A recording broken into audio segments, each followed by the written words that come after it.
इस तरीके से हम नेशनल पार्क की यात्रा कर कर अपने अगले डेस्टिनेशन पे जाते हैं, शायद टी गार्डन्स यदि खुले हुए, और टी फैक्ट्री। आइए चलते हैं।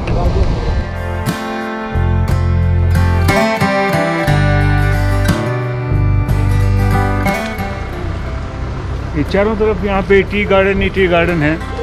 जिधर भी नज़र जाएगी आपको टी गार्डन ही नज़र आएंगे। यहाँ पे पीछे आप देख सकते हैं एक टी म्यूज़ियम है, रिपल टी का।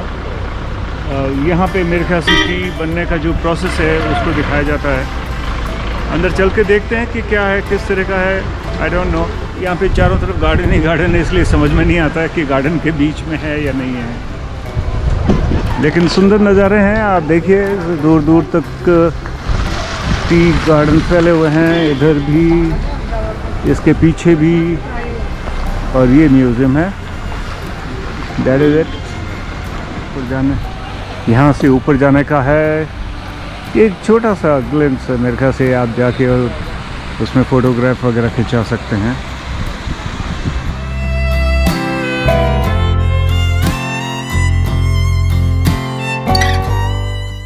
अब हम फैक्ट्री के भीतर आ गए हैं।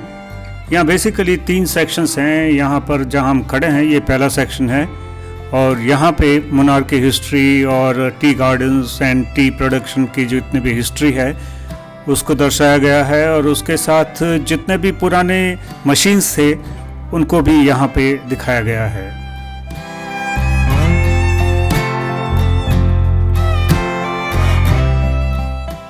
अब हम दूसरे सेक्शन में आ गए हैं जहाँ पर किस तरीके से चाय को बनाते हैं, यानी पत्ती से लेके और पैकेजिंग तक उसकी प्रक्रिया को समझाया गया है। चाय तो हम सभी पीते हैं, लेकिन जानकारी बहुत कम है। अगले 8-10 मिनट आप मेरे साथ बने रहिए, और मैं ये दावे के साथ कह सकता हूँ कि आपको बहुत कुछ जानने को मिलेगा। चाय की पत्ती करीब 3000 तरह की होती है, और हर एक का एक अपना अपना गुण होता है। चाय की पत्तियों के प्रकार और लेवल ऑफ ऑक्सीडेशन और प्रोसेसिंग के आधार पर चाय को मुख्यतया 5 टाइप्स में क्लासिफाई किया गया है, जो कि हैं ब्लैक, ग्रीन, वाइट, उलोंग और प्यूरे।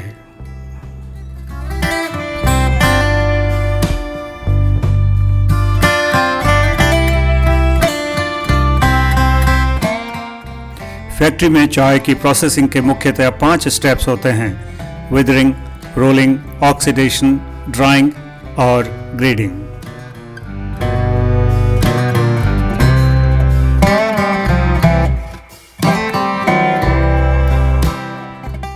पहली प्रक्रिया है विदरिंग।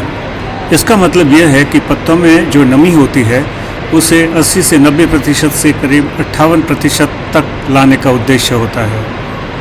पहले पत्तियों को फैलाकर कुछ समय तक छोड़ देते हैं, और उसके बाद पत्तियों को हॉट एयर यानी गर्म हवा के सामने से गुजारते हैं। यह करीब 16 से 18 घंटे में पत्तियों की नमी को 58% तक ले आता है। विदरिंग प्रक्रिया पूरी हो जाने के पश्चात ही हम अगली प्रक्रिया यानी कि रोलिंग करते हैं।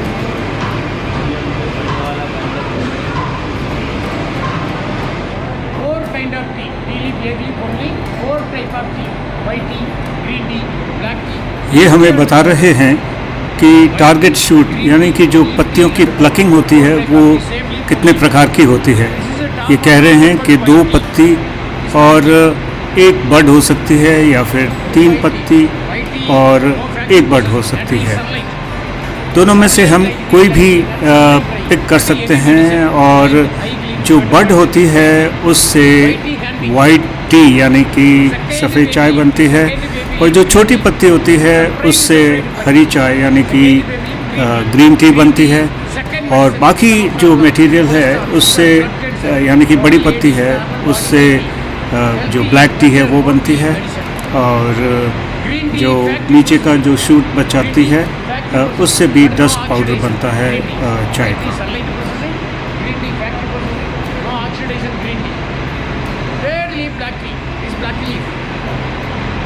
आगे हमें ये बता रहे हैं कि जो बड होता है उससे वाइट टी बनती है, और उसको धूप में सुखाते हैं पूरा का पूरा।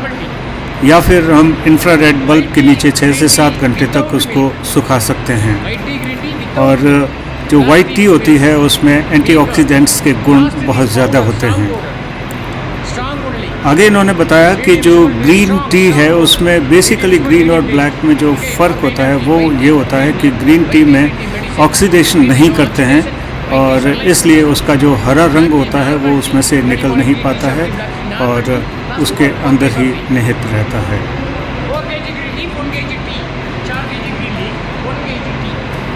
चाय मुख्य रूप से 2 तरह की हो सकती है, एक ऑर्थोडॉक्स जो कि पारंपरिक पद्धति है और शताब्दियों से चल रही है, और दूसरी CTC यानी क्रश टीयर एंड कर्ल या फिर कट टीयर एंड कर्ल।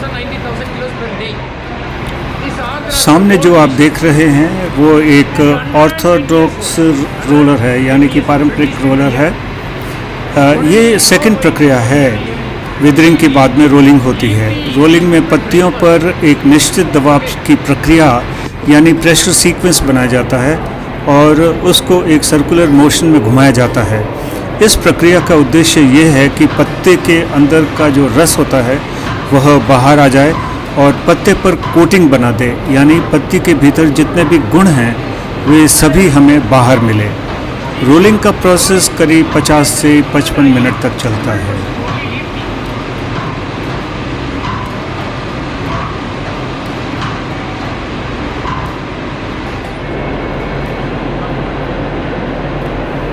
सामने जो हम देख रहे हैं वह CTC प्रक्रिया है यानी कि क्रश टीयर एंड कर्ल या फिर क्रश की जगह हम कट भी शब्द यूज़ कर सकते हैं।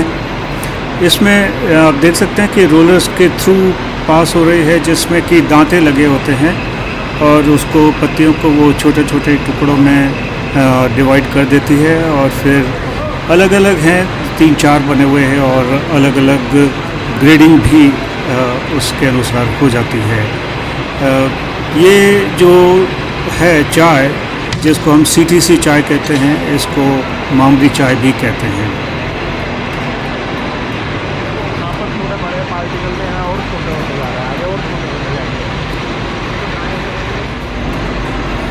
जो अगली प्रक्रिया है उसको ऑक्सीडेशन कहते हैं।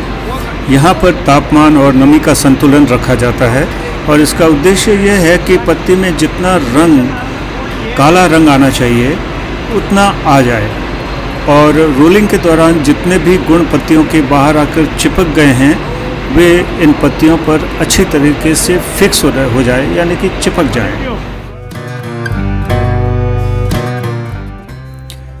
अलग अलग ग्रेड की पत्तियां अलग अलग जगह ऑक्सीडेशन में जाती हैं, वह कीमत का निर्धारण भी उसी के अनुरूप होता है।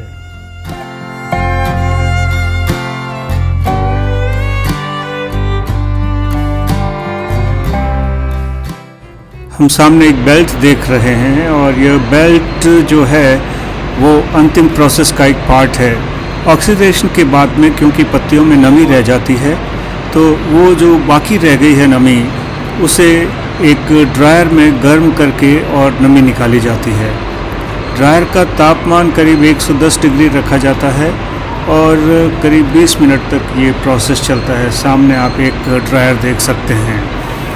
ड्राइंग की प्रक्रिया पूरी होने के पश्चात पत्तियों में जो नमी घटकर करीब 2% तक रह जाती है जो कि एक्सेप्टेबल लिमिट है। आखिरी स्टेप सबसे महत्वपूर्ण होता है जिसे सिफ्टिंग या ग्रेडिंग कहा जाता है। पत्ते की साइज़ के हिसाब से ग्रेडिंग किया जाता है जिसके बहुत सारे टेक्निकल टर्म्स हैं और उसके बाद उसको पैकिंग किया जाता है।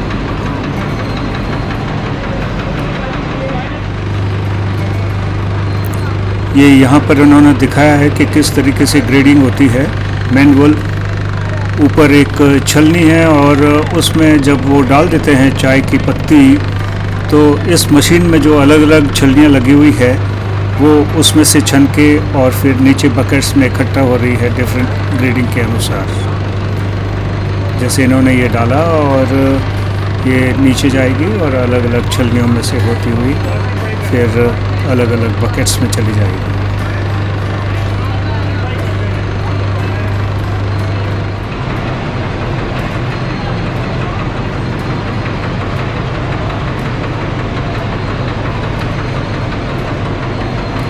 यहाँ पर आप देख सकते हैं कि जब ड्रायर से बाहर आ रही है पत्ती तो उसके बाद में ये ऑटोमेटाइज्ड जो ग्रेडिंग है उसमें से होती हुई और नीचे यहाँ पे अलग अलग जितने सैक्स रखे हुए हैं या कंटेनर्स रखे हुए हैं उन कंटेनर्स में ग्रेडिंग के अनुसार इकट्ठा हो रही है।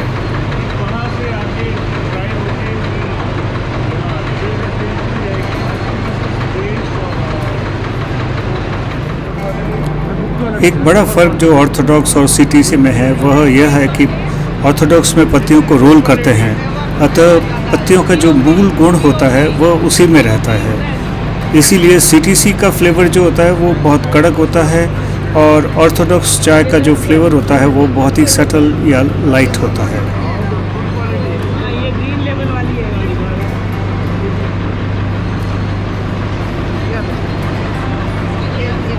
पूरी प्रक्रिया देखने के बाद सभी लोग यहाँ पे जो चाय पड़ी है उसको अपने अपनी नज़र से उसको असेस करने की कोशिश कर रहे हैं।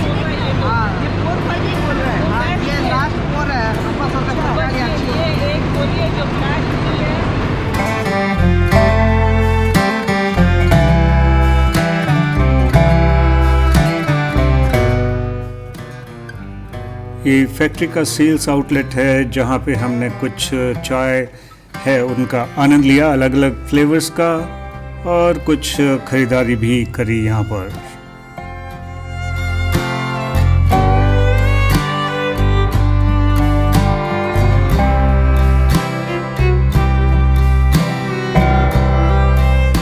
मुन्नार में हमारा तीसरा दिन, और तीसरा क्या बल्कि ये कहूँगा कि चौथा दिन, क्योंकि आज हम जाने वाले हैं और बहुत ही हैवी रेन हो रही है। सुबह के करीब 9:30 बजे हैं और आप पीछे देखिए बहुत दूर तक वैली भी है और बहुत सुंदर लग रहा है। बहुत हैवी रेन है, 100% फोरकास्ट था विद हैवी रेन। सो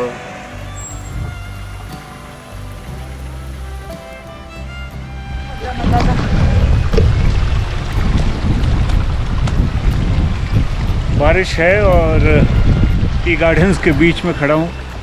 चाहता था कि नीचे जाऊं लेकिन संभव नहीं हो पा रहा है क्योंकि बारिश तेज़ हो रही है। आप देख सकते हैं दूर वहाँ पे चाय की कटिंग कर रहे हैं।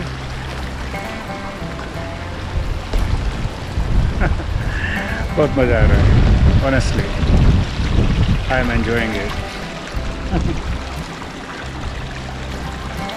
बिट्टू आ गई है मेरे छतरी करने के लिए।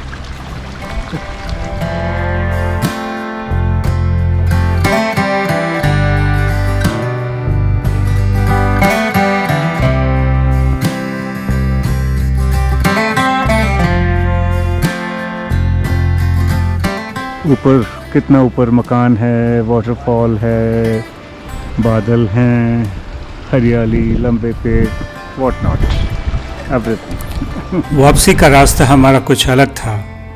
जब आए थे तो शायद इतना सुंदर नहीं जितना कि अभी।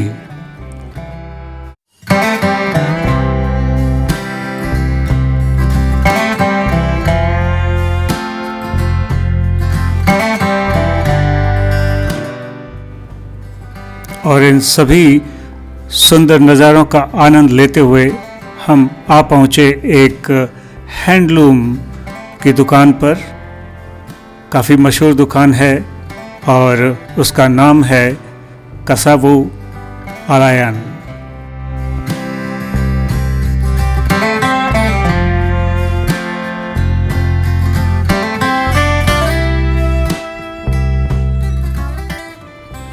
दुकान में जाने से पहले वीवर्स यहाँ पे लाइव डेमोन्स्ट्रेशन दे रहे थे कि किस तरीके से ये साड़ी और दूसरे प्रोडक्ट यहाँ पे बनाते हैं। उन्होंने ये हमें संपूर्ण प्रक्रिया के बारे में ज्ञान दिया।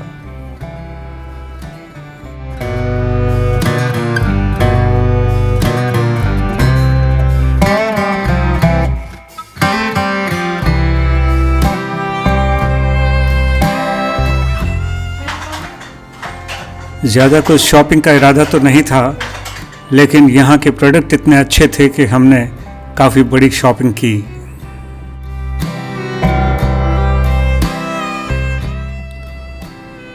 केरल भारत में आयुर्वेद की राजधानी है, कहूँ तो अतिशयोक्ति नहीं होगी। इस दुकान पे काफ़ी आयुर्वेद के प्रोडक्ट्स थे जो कि कॉमन यूज़ में होते हैं, और चाय एंड चॉकलेट के बहुत सारे वैरायटीज़ अवेलेबल थे। यहाँ पर हमने जम के ख़रीदारी की।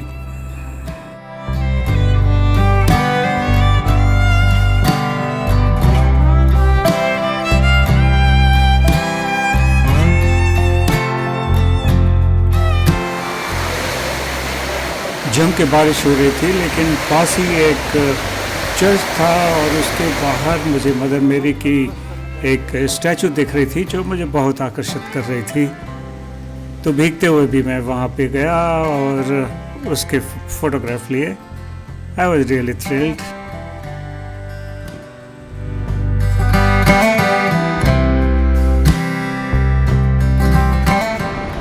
मुन्नार से कोची जाते हुए रास्ते में हम इस जगह आ गए हैं। ये सोच के आए थे कि यहाँ पे elephant bath and elephant ride और ये सब कुछ होगा, लेकिन एलिफेंट बाथ नहीं है यहाँ पे, सिर्फ एलिफेंट राइड है। बेसिकली ये जो आप देख रहे हैं ये स्पाइस गार्डन है एक, बहुत सारे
स्कूल में चित्रकला की क्लास में सीनरी बनाते हुए जब पहाड़, पेड़, नदी, नाले ये सब बनाते थे तो एक सपनों की दुनिया में चले जाते थे, और आज वही जी रहे हैं।